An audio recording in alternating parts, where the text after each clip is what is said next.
In this video, we're going to start going through The City of God by St. Augustine of Hippo.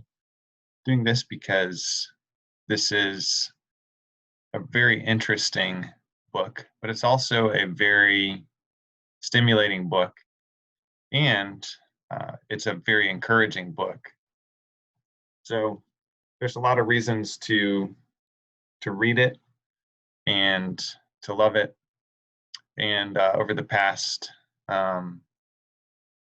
few years, I've really gotten interested in this book and what Augustine has to say. So I'm going to just get started by taking a look at Book 1, the preface.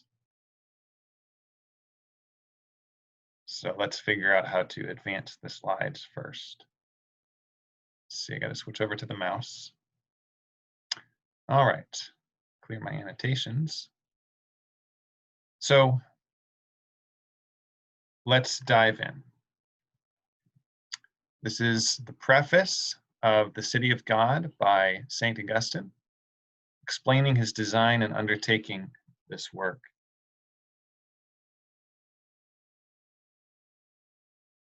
The glorious city of God is my theme in this work, Augustine writes, which you, my dearest son, Marcellinus, suggested, and which is due to you by my promise.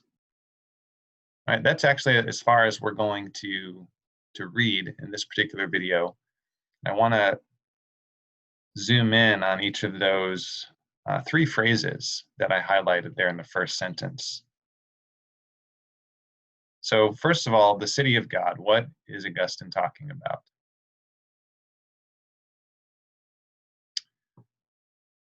So first, the biblical witness. This phrase, city of God, is actually it's a very rich and prevalent image in the Bible. The exact phrase city of God appears multiple times in the Bible. And if you start to look at similar words and phrases like Zion or Jerusalem, that kind of thing, you start to see this image, this motif everywhere in the Bible. I've just put three of them here on this slide just to kind of give a taste of what the Bible has to say about the city of God. And Augustine was certainly writing The City of God, his book, to provide a defense of the Bible's teaching, and also just to give an explanation of what the Bible teaches about the world, about the origin of the world, about how to live in the world as a believer in Christ, and about the destiny of the world. So it's a big book. It's certainly was an ambitious book. It took him many years to write it. It had many interruptions. But the point is that this is this theme of the city of God is something that came out of Augustine's reading, deep reading, and deep reflection and meditation on Scripture. So just three verses. First, from Psalm 46. There is a river whose streams make glad the city of God, the holy habitation of the Most High. And then from Psalm 87, glorious things of you are spoken, O city of God. The Psalms were very, very well known and well beloved by Augustine. He actually had a different book that he wrote called the Narrations on the Psalms, where he goes through each psalm in great detail and is able to make a connection, at least from what I've read of that book so far, a connection in each psalm of how that psalm relates to Christ. And he loves to quote the Psalms. So the city of God is certainly an image from the Psalms. We could look at many other Psalms which talk about Zion, which also fit with this image of the city of God. The third quote there you can see is from Hebrews. You have come to Mount Zion and to the city of the living God, the heavenly Jerusalem, and to innumerable angels and festal gathering, and to the assembly or church, the firstborn, who are enrolled in heaven. So here, Hebrews 12 in the context is, if I remember correctly, it's a contrast between the Old Covenant and the New Covenant, and talking about how in the New Covenant we're coming not to Mount Sinai, where the law judges us, but to Mount Zion, to the city of the living God, where the gospel, the good news of Jesus, gives us tremendous promises. And among them is the city of the living God. And so Augustine wrote this book as we will see, as an invitation and an exhortation to come to the city of God, to enter into it and to dwell in it. So what exactly did he mean by the city of God? This is a big topic, and I can't claim to answer all the questions that could possibly be asked about this. But here are some initial thoughts. So let's look at the Latin words. The first thing to note is that when Augustine writes the phrase city of God, he purposefully chooses the word civitas, not urbs. So in Latin, there's a couple of words which can be translated city. One of them is urbs, the other one is civitas. Urbs and civitas.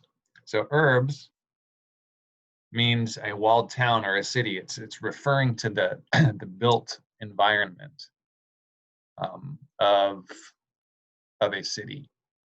It's referring to the buildings, all that kind of stuff. Now, civitas refers to the city as the people. You can see the definition there from Lewis and Short, a good Latin dictionary. And there, civitas is defined as, quote, the citizens united in a community, the body politic, the state. And it's the word civitas that Augustine uses to describe the city of God.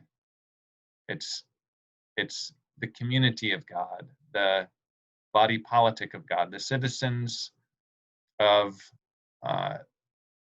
God's kingdom united in a community. That's the kind of city that he's talking about. It's a community, it's a commonwealth. It's a lot more than just a bunch of buildings. In fact, it's talking about the people of the city.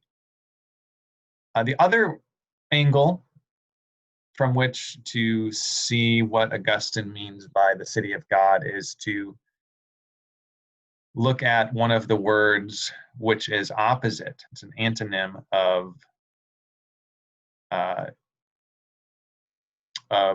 citizen. All right. So basically, a civitas in Latin is a group of cives, of civis is a citizen. So if you're a citizen, a civis, you're in the civitas.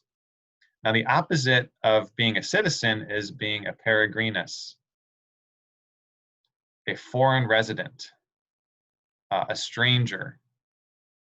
And as we continue to go through the city of God in future videos, this is going to become a very important contrast, because just a spoiler alert here, what he goes on to say is that basically affirming what the Bible says, for example, in Philippians 3, that our citizenship as Christian believers, our citizenship is in heaven.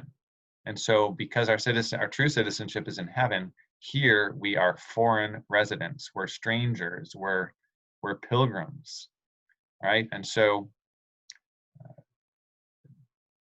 citizens are united together in a civitas, and the opposite of a citizen is a peregrinus, a foreign resident. So it's an important distinction to keep in mind. I guess I'll jump ahead a little bit for a second here and show where that contrast occurs here in the preface. Let me clear my drawings. You can see as it goes on, it talks about how the city of God sojourns as a stranger in the midst of the ungodly. So that's talking about how, again, our citizenship as believers is in heaven, and so we sojourn as a stranger here in the earthly city in the midst of the ungodly. And that's bringing out that contrast between the citizens and the resident aliens.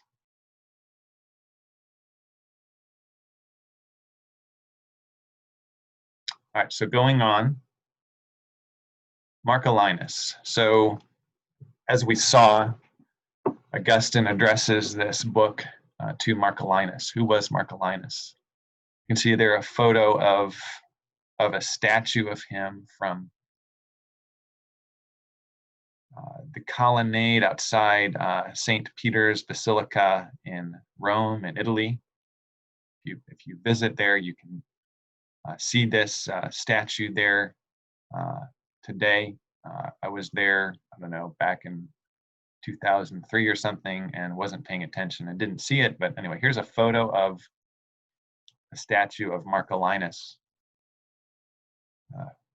So who was Marcellinus? We actually know quite a bit about him from letters that he wrote to Augustine that have been preserved, that Augustine wrote back to Marcellinus that have been preserved, that Augustine wrote to other people about Marcellinus and have been preserved, and even that Jerome, the man who translated the Bible into Latin, was actually a new translation at the time, producing the Latin Vulgate. We even have a letter that Jerome wrote to Marcellinus and his wife. So, who was Marcellinus? The first thing to point out, this is very, very important, he was a civil magistrate. We could get into more of the details of exactly his role, but I do want to stress that very, very strongly.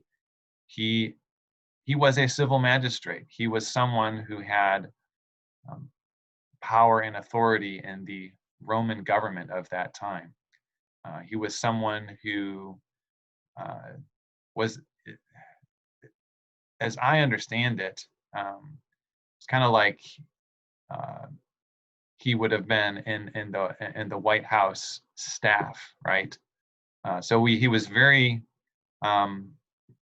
very close in his work to Honorius, the emperor of the time.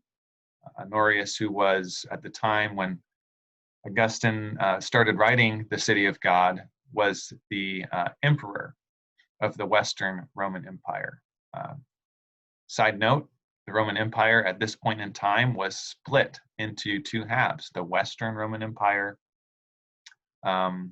which actually at this time that the government headquarters were no longer in Rome, but in Ravenna, and farther north in Italy, if I remember correctly.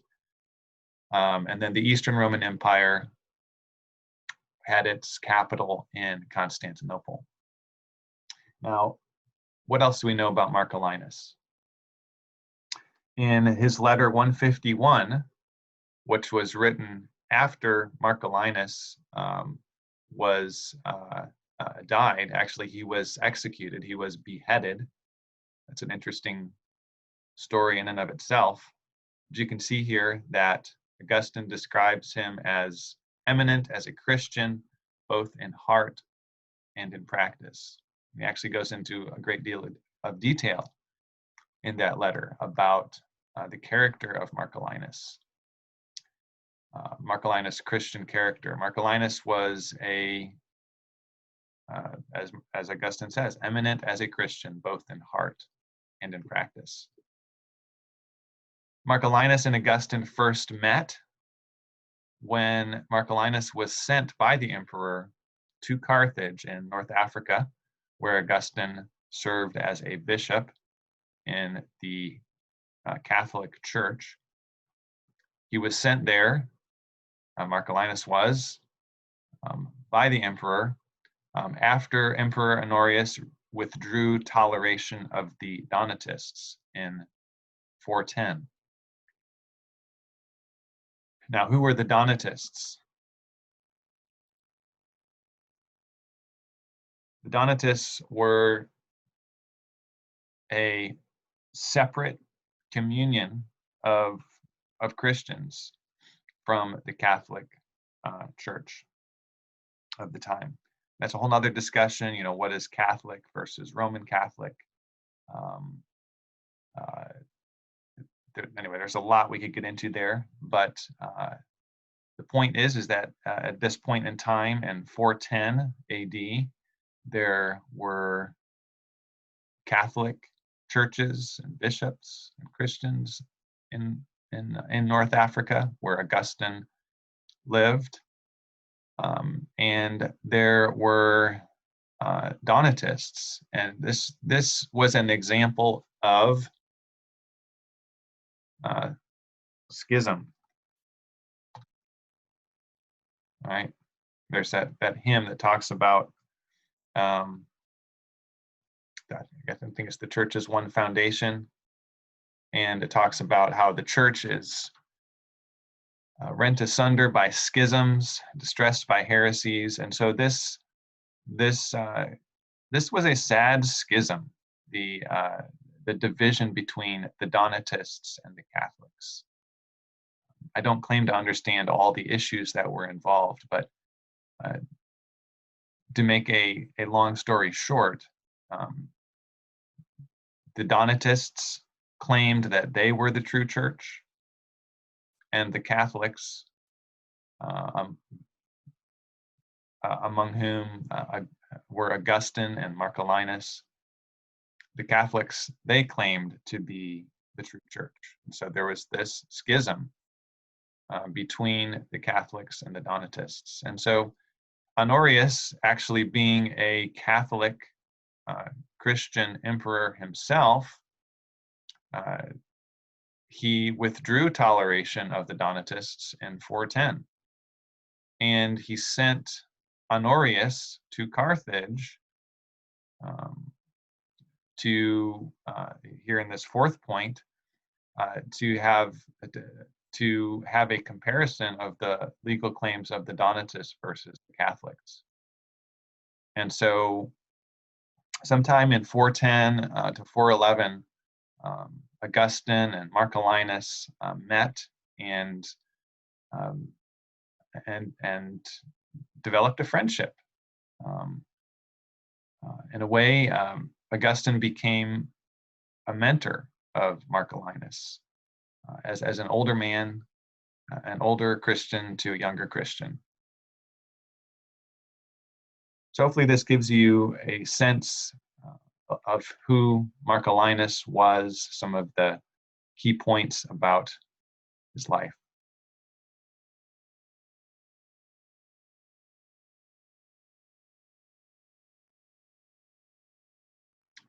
Now, this is the final part I want to talk about in today's video. Augustine writes that the city of God is due to Marcellinus by his promise. And if we look back at the letters preserved from Augustine and to Augustine, we can actually see this conversation taking place. So here on the left, we see an excerpt from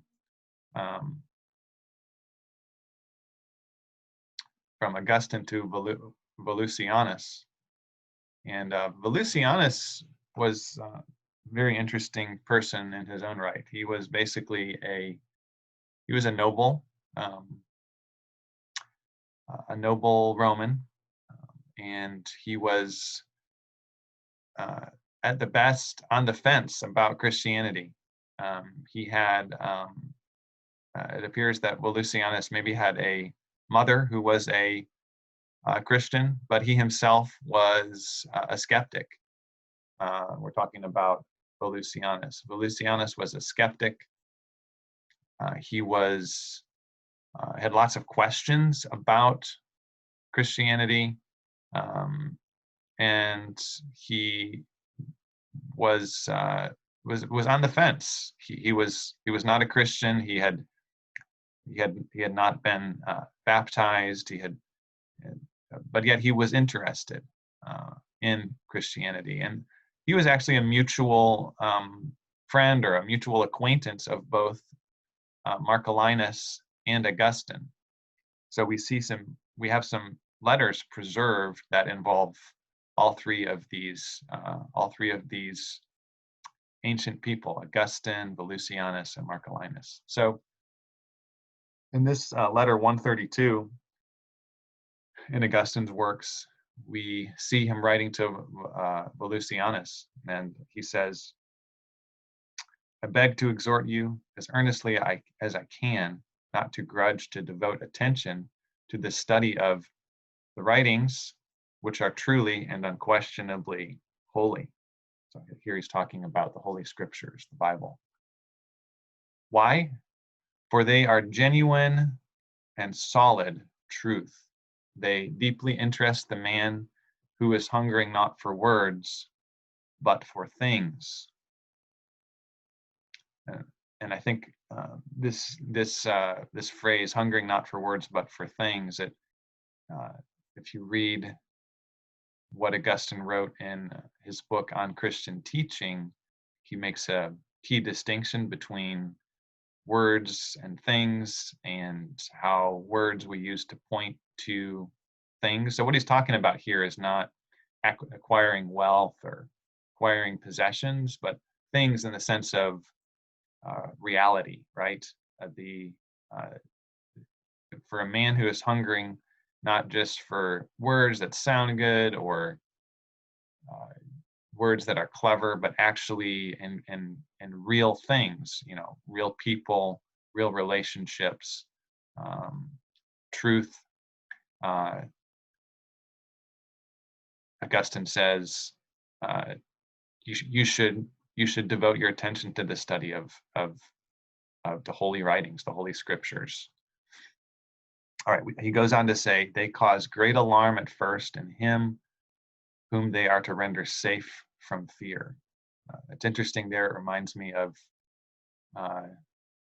that line from Amazing Grace by John Newton, where he says, "'Twas grace that taught my heart to fear, and grace my fears relieved." Augustine is kind of striking that same note. All right, now to conclude this quote from letter 132 of Augustine to Volusianus.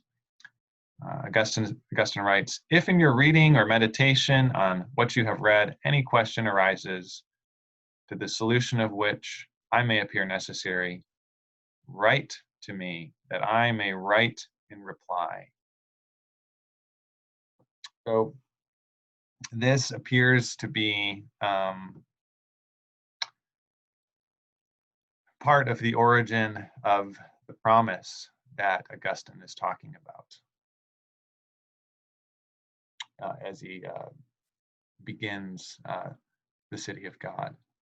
So let's look now at what Marcellinus wrote to Augustine in letter 136. So he says this: "The noble Volusianus read to me the letter of your holiness." Of course, that's referring to Augustine. And in this letter, Marcellinus talks about various objections or questions that Volusianus had about the Christian faith. Questions about the incarnation of Jesus, questions about why, in the Old Testament, there were the sacrifices, but then in the New Testament, the sacrifice of Jesus superseded the Old Testament sacrifices. Volusianus says, well, what was the problem with the old sacrifices? And so why did they have to change? Why didn't God just set it up right the first time, basically? And Volusianus also shares objections about uh, some of the teachings of Jesus, like in the Sermon on the Mount, like someone uh, slaps you on the cheek, then offer him the other cheek. And someone asks you to go 1 mile, then you should go 2 miles. And Lucianus says, well, how is this compatible with the duties of a civil magistrate? How is this compatible with the duties of a Roman citizen? How could we have a Roman government, how could we defend our borders if we really were to follow the teachings of Jesus in the Sermon on the Mount? And so Marcellinus kind of summarizes these questions that Lucianus is wrestling with. And not only Lucianus, but others as well, that of these upper class Romans of the time who would sit around and have dinner conversations and talk about these big questions. So Marcellinus goes on to say, very great calamities have befallen the Commonwealth under the government of emperors observing, for the most part, the Christian religion. One of the things that Marcellinus is surely referring to there is that in 410 AD, Rome was invaded by the barbarians, by Alaric the Goth and his armies, and Rome was ransacked and burned, and there were people that were killed. And surely this is one of the very great calamities that Marcellinus refers to there. So he writes that there have recently been very great calamities, and it's been under the government of emperors observing, for the most part, the Christian religion. So for someone like Lucianus, it would say, essentially the argument would be, well, in the past 100 years, since the time of Constantine, we've switched over from our worshiping the old gods and goddesses, and now we've switched over to the Christian religion. But now we're having these very great calamities. Rome has been invaded by barbarians, and we're having trouble with our borders, and all these horrible things are happening. And so maybe it must be because we've switched to Christianity, and so we should go back to worshiping the old gods and goddesses and having the old sacrifices and so on and so forth. And so Marcellinus concludes this letter by writing this: I, therefore, not unmindful of your promise, but insisting on its fulfillment, beseech you to write the questions submitted treatises, which will be of incredible service to the church, especially at the present time. So it's in this context of Marcellinus dealing with the schism in the church in North Africa, of talking with skeptics such as Lucianus, dealing with very great calamities in the Roman Empire, that Marcellinus here in his letter, he beseeches Augustine to write treatises which will be of incredible service to the church. And it appears that this is what Augustine is referring to, and this is where the City of God, the origin of this book, which turned out to be quite a long book, quite a long treatise consisting of 22 books. It wasn't completed until, 20 years later or something like that. I forget exactly how long. But this is where it started, with these letters going back and forth between Lucianus and Augustine, Marcellinus and Augustine, just trying to sort through the chaos of their time. So we conclude today with what Augustine wrote about the character of Marcellinus, because This in itself is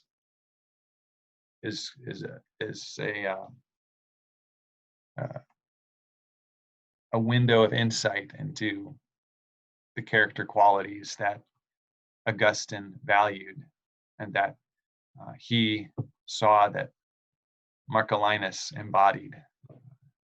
You can see what he writes here. In his conduct, what innocence. In his friendship, what constancy. In his study of Christian truth, what zeal. In his religion, what sincerity. In his domestic life, what purity. In his official duties, what integrity. What patience he showed to enemies, what affability to friends, what humility to the pious, what charity to all men. So thus is part of Augustine's essentially eulogy of Marcellinus. This was written after Marcellinus was beheaded, which is a whole nother story about how that happened, why that happened. But he was basically executed on suspicion of being part of a rebellion in North Africa in 413 AD. But Augustine defended Marcellinus's character, and later Marcellinus was exonerated, and gives him high praise here. And certainly, if nothing else, it gives us a window into the kind of person that Augustine was, the kind of person that Marcellinus was, and the kind of traits that he believed that we should all strive to imitate. So that is as far as we are able to get today. So thank you for watching this far.